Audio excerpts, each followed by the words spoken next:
প্রিয় দর্শক, আসসালামু আলাইকুম। ভোট হচ্ছে, 12 ফেব্রুয়ারি ভোট হচ্ছে, এটা মোটামুটি নিশ্চিত। চারিদিকে যেভাবে হইহট্টগোল চলছে, মারামারি চলছে, মৃত্যুর মিছিল চলছে, তাতে নিশ্চিত যে 12 তারিখ ভোট হচ্ছে। আমাদের স্যার ডক্টর ইউনূস, আমার প্রিয় স্যার ডক্টর ইউনূস কথা দিয়েছেন ভোট 12 তারিখেই হবে। 12 তারিখের একদিন আগেও নয়, একদিন পরেও নয়, 12 তারিখেই ভোট হবে, এটা নিশ্চিত। আর এই ভোটকে কেন্দ্র করে দুই ভাই বিএনপি এবং জামাত, আর ছাগলের 3 নম্বর বাচ্চা এনসিপি, প্রায় সারা বাংলাদেশের সব জায়গাতেই মারামারি, গণ্ডগোল, হইহট্টগোল চলছে। এটাই ভোটের আমেজ। যখন ভোট আসবে, বাংলাদেশের কোনো পক্ষ মারামারি করবে, এর মধ্যে 2-1 জন মারা যাবে, এর মধ্যে একজন ঝিনাইগাতিতে মারা গেছে, আরও মারা যাবে। এটাই হলো ভোটের পূর্ব লক্ষণ।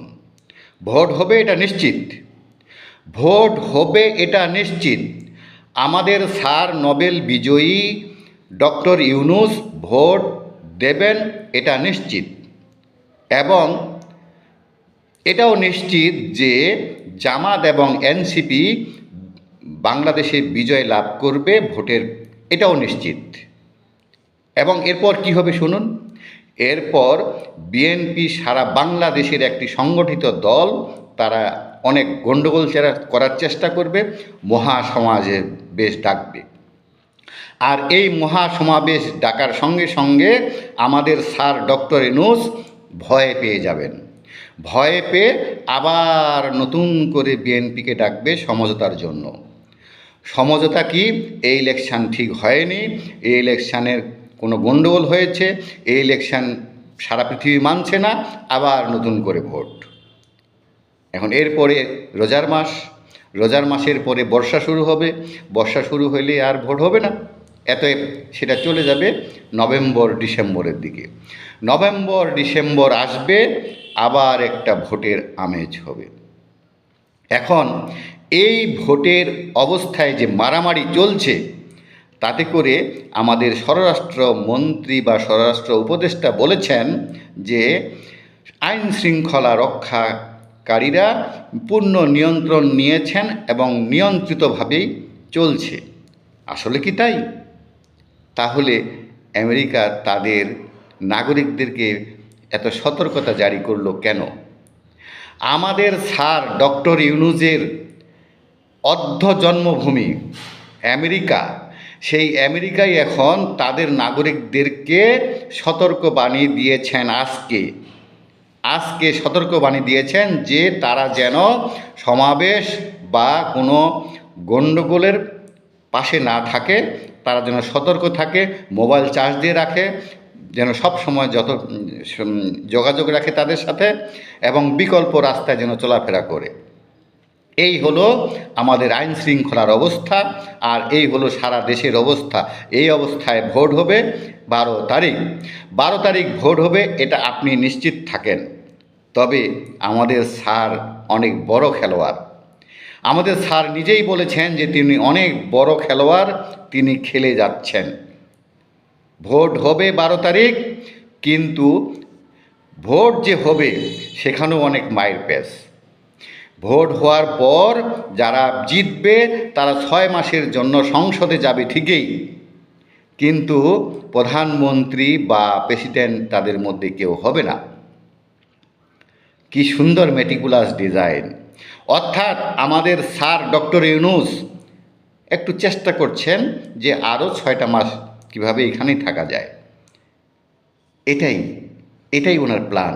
এবং এই প্ল্যান দেখেন, আমি আবার বলছি, এই প্ল্যান উনি যেভাবে করেছেন তাতে আপনি নিশ্চিত থাকেন যে এই ভোট হবে 12 তারিখ। এবং 12 তারিখের পর যখন বিএনপি এবং এনসিপি, বিএনপি হেরে যাবে এবং জামাত এনসিপি জিতে যাবে, আর তখনই লাগবে একটি মহা গণ্ডগোল।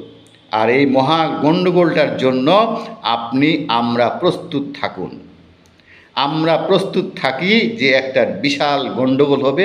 এই দুই ভাই, আমাদের স্বরাষ্ট্রমন্ত্রী, আমাদের স্বরাষ্ট্র উপদেষ্টা আজকে বলেছেন যে ভাইয়ে ভাইয়ে গণ্ডগোল হইলে বাবা মারাও নাকি অনেক সময় এমন ঝামেলা মেটাতে পারে না। ঠিক তেমনই পাকিস্তান হলো বড় ভাই, আর মেজো ভাই হলো জামাত, আর ছোট ভাই হলো বিএনপি। ছোট ভাই বিএনপি আজ পর্যন্ত নিজেকে রাজাকার বা পাকিস্তান বিরোধী করতে পারেনি। এটাই হলো সবচেয়ে বড় এবং ভয়ঙ্কর সমস্যা। যে কারণেই বাংলাদেশের অন্তত 40% মানুষ এবার ভোট দেবে না। এখন ভোটের আগে যতই আপনি মাইক বাজান, যতই বেশি জনসমাগম করেন, একটি জনসমাগমে সর্বোচ্চ 1 লক্ষ মানুষ হয়। তাহলে 18 কোটি মানুষের 1 লক্ষ, 2 লক্ষ, 3 লক্ষ মানুষের সমাবেশ, আর 18 কোটি মানুষের এই যে ভোটের লাইন দেখে আপনি মনে করতে পারবেন না যে আপনার 80%, 90% মানুষ ভোট দিতে যাচ্ছে বা ভোট দেবে। ভোট দেবে ঠিকই, কিন্তু সেটা হবে শুধুমাত্র 30% ও 35%। যারা বিএনপি করে, জামাত করে এবং এনসিপিতে যারা নতুন করে এসেছে তারাই শুধু ভোট দিতে যাবে। আওয়ামী লীগের মানুষ ভোট দিতে যাবে না, অথবা তারা ভোট দিতে গেলেও ভোট দেবে না, ব্যালট বক্স ছিঁড়ে, ব্যালট কাগজ ছিঁড়ে ফেলবে। এটা আমি কনফার্ম। এটা আমি শুধু না, চায়ের আড্ডায় এমন অনেক মানুষই এমন কথা বলছে। সারা বাংলাদেশের মানুষ, সারা বাংলাদেশে এখন চায়ের আড্ডায় এসব কথাই রটে বেড়াচ্ছে, আর এসব কথাই সত্যি হবে, এটাই খুব স্বাভাবিক। আমাদের দেশের একটি ভোট হচ্ছে, আমাদের দেশের ভোটের আগে মোড়ল দেশরা বিভিন্ন সময়ে ভোট দেখতে আসতো, কিন্তু এবার আর আসছে না। এবার সরকার বা আমাদের ইনুস স্যার টাকা দিয়েও তাদেরকে আনতে পারছেন না। বড়ই আফসোস। এই ভোট, এটা আমি ভোট নাকি আমি তুমি ভোট, এটা আপনারাই বুঝেন দর্শক। প্রিয় দর্শক, আমরা এই ভোটে কি পাবো আর কি পাবো না সেটাই এখন দেখার বিষয়, সেটাই আপনারা দেখুন। তবে আমি নিশ্চিত যে ভোট হবে, কিন্তু ভোটের পরে একটি বড় গণ্ডগোল হবে, এটাই নিশ্চিত থাকুন। ভালো থাকুন, সুস্থ থাকুন। আসসালামু আলাইকুম।